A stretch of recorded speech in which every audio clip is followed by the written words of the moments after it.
पवित्र बनेंगे। हालेलुया। परमेश्वर आपको बचाने के लिए पाप से, शराब से, बीमारियों से एक बहुतायत का जीवन देने के लिए बुलाया। मेरी बात को सुनिएगा, बहुतायत का जीवन देने के लिए बुलाया। फिर एक बार सवाल करता हूं, कोई है यहाँ पर जो परमेश्वर को ठग सकता है? कोई टेक्निक, कोई बुद्धि, कोई उसे छल कर सकता है? कुछ लोग छल करते हैं लेकिन सोचते हैं कि मैं छल कर गया, लेकिन छल कोई नहीं कर सकता। हालेलुया।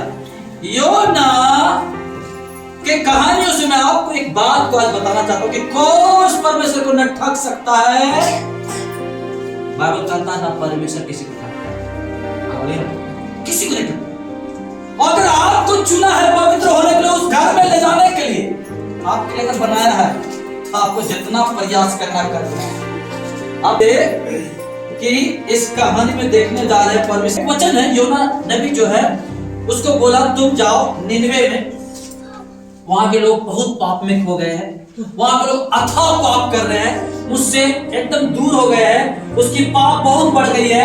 तुम जाके वहां मेरे विषय में प्रचार करो कि मैं कैसा पवित्र परमेश्वर हूं और मन फिराओ पापों से, अपने आप को शुद्ध करो।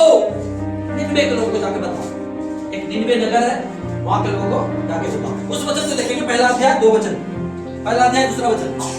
उठकर उस बड़े नगर निनवे को जा, परमेश्वर कह रहा है नबी को, उठकर उस बड़े नगर निनवे को जा और उसके विरुद्ध प्रचार कर, क्योंकि उसकी बुराई मेरी दृष्टि में बढ़ गई है।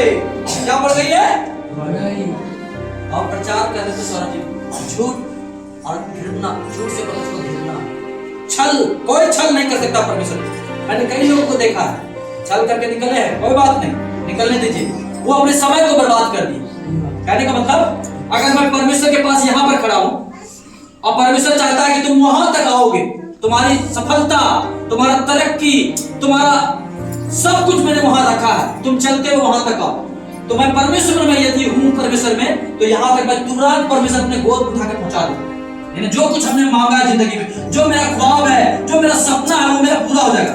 लेकिन यदि मैं परमेश्वर को यहाँ पर एक कदम चल के परमेश्वर ने मुझे कुछ दिया, थोड़ा सा आशीष, और मैं छल कर लिया, तो मैं यहीं पर घूमता रहूंगा कितना साल तक पता नहीं, 40-50 साल तक। अब 50 साल बाद मुझे होश टूट रहा है तेरी की, जो लोग प्रभु में था वो कहां से कहां चला गया, हम यहीं खड़े, तो बहुत देर हो जाएगा। क्या देर हो जाएगा? आपका समय बहुत लॉस हो चुका। हालेलुया, बहुत लॉस। लेकिन परमेश्वर कहता है, परंतु योना यहोवा के सम्मुख से तरसीस, दूसरे नगर, तरसीस क्या है? दूसरे नगर को भाग जाने के लिए उठा। हालेलुया। और याफा नगर जाकर, एक याफा नगर में वहां से जहाज खुलती थी, पानी वाला जहाज, याफा नगर से, है ना, याफा नगर से पानी वाला जहाज कहां के लिए? तरसीस को। हालेलुया। तरसीस को जाने वाले जहाज पाया और भाड़ा देकर उस पर चढ़ गया और उसके साथ यहोवा के सम्मुख से तरसीस को चला। अभी क्या परमेश्वर क्या करने को बुलाया था? निनवे को जाने के लिए, और वो कहां भाड़ा देके जा रहा है? तरसीस, दूसरे नगर को भाग रहा है। मैं परमेश्वर के आगे से क्या भाग सकता हूं? कोई भाग सकता है? अगर परमेश्वर ने मुझे चुना है कि जमालपुर और भागलपुर और सबोर और एक चारी के लोगों को और जो है राजौन के लोगों को सुसमाचार सुनाने के लिए, तो मुझे वो वहां पर लेके जाएगा ही जाएगा। हालेलुया। मैं नहीं भाग सकता। परमेश्वर की दृष्टि से कोई नहीं छुप सकता, कहीं मैंने छुपने का स्थान नहीं। तो ये जाके तरसीस जाने वाले जहाज में टिकट लिया, बैठ गया। अभी मजा देखिएगा। हालेलुया। कहां जाने वाला था? निनवे। अच्छा, भाग रहा था, चलते। इसको एक विश्वास था, परमेश्वर, हम तो नबी हैं, हम तो, मैं जाके वहां पर बोलूंगा कि परमेश्वर ने इस नगर के पाप को देखा है, तुम लोगों के पाप को देखा है, तुम लोग को नष्ट कर देगा, नाश कर देगा, तुम लोग को बर्बाद करेगा, तुम लोग पर मुसीबत आने वाला है, तुम लोग पर दंड आने वाला है। आप परमेश्वर के सामने लोग घुटना टेक के माफी मांगने लगेगा, क्षमा मांगने लगेगा। आप परमेश्वर मेरा ठहरा दयालु, हालेलुया, परमेश्वर मेरा ठहरा तो क्षमा। बाइबल में बताती है ना कि परमेश्वर ने अपने इकलौते पुत्र यीशु मसीह को हम मनुष्य के लिए, पूरे संसार के लिए क्यों बलिदान किया? दया के कारण, दया के कारण। हम क्या इस योग्य थे कि यीशु मसीह को बलिदान होना पड़ता? लेकिन हम पर इतना दया दिखाने वाला परमेश्वर है, इतना दया दिखाया कि उसने अपने बेटे यीशु मसीह को कुर्बान कर दिया कि उसके लहू के द्वारा हमारा पाप क्षमा हो और उसके फिर से जी उठने के कारण हमें नया जीवन मिला है। हालेलुया, हालेलुया, आमीन।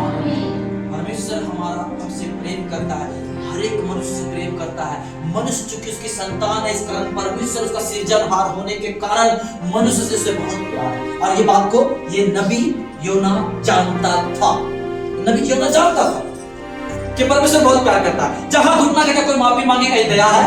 इसके अंदर तो दया का परमेश्वर है, दयालु परमेश्वर है, ये क्षमा कर देगा। और फिर राजा हमको आरी लेके दौड़ेगा काटने के लिए, है ना? तलवार लेके बोले सिपाही को ऐसा करो रे, योना कहां खोज के लाओ? वो झूठ बोला, वो क्या क्या था? मान लीजिए कि राजा को भी पता नहीं चले और नगर के लोग डर जाए, राजा को पता नहीं चले और नगर के लोग डर जाए कि भाई योना ऐसा प्रचार किया है, इस नगर को परमेश्वर नाश करने वाला है, नाश करने वाला। और आधा से ज्यादा नगर के लोग घुटना टेक कर रोने लगे घर में, दरवाजा बंद कर करके, प्रभु क्षमा कर, क्षमा कर। हो सकता है उन आधा लोगों के कारण उस नगर को क्षमा किया जाए, तो राजा को पता नहीं चलेगा कि नगर के लोग माफी मांग लिया है और नगर में कोई विनाश नहीं आएगा। तो बोले नहीं, झूठा नहीं, इसको दौड़ा के पकड़ो, मारो, काटो।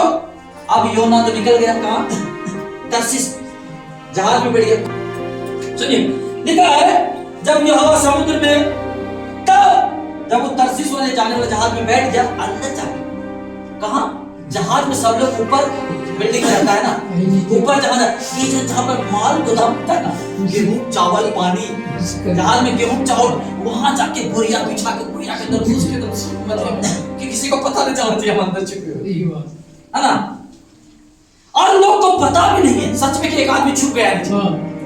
परमेश्वर से कोई नहीं छुप सकता। हो गया लिखा, तब यहोवा ने समुद्र में प्रचंड आंधी चलाई, प्रचंड आंधी, प्रचंड आंधी चलाई और समुद्र में बड़ी आंधी उठी, यहां तक कि जहाज टूटने पर था। कंडीशन चरमर जहाज का है, जहाज का तख्ता लगता है, अब खुलेगा कोई।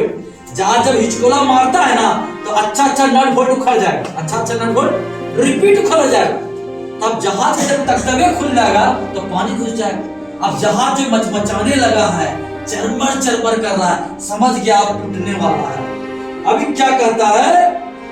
तब मल्ला लोग जो जहाज को खे रहे थे, नाव चला रहे जहाज को, डर कर अपने अपने देवताओं को दुहाई देने लगे। सब लोग, हर जाति के लोग वहां, हर धर्म के लोग वहां, हर देश के लोग वहां, अब अपने अपने धर्म के अनुसार अपने देवताओं को आवाज दे कि जो भी उसका देवता हो मुझे बचाओ, या हम लोग मर जाएंगे, हम लोग डूब जाएंगे, हमें बचा, या आंधी को थाम, या आंधी को रोक दे, इसे खत्म कर, हम लोग का जहाज टूटने वाला है, हम लोग का बाल बच्चा इंतजार कर रहा है, हमारा बिजनेस का सामान है, हमारा इतना बड़ा प्रॉफिट, मेरा पूरा बिजनेस का माल लोड है, सब डूब जाएगा, हम कंगाल हो जाएंगे, हम बर्बाद हो जाएंगे, हम भिखारी हो जाएंगे, कर्जा लेके माल खरीदे हैं। कई बिजनेसमैन थे वहां, हालेलुया, उस जहाज में कई बिजनेसमैन।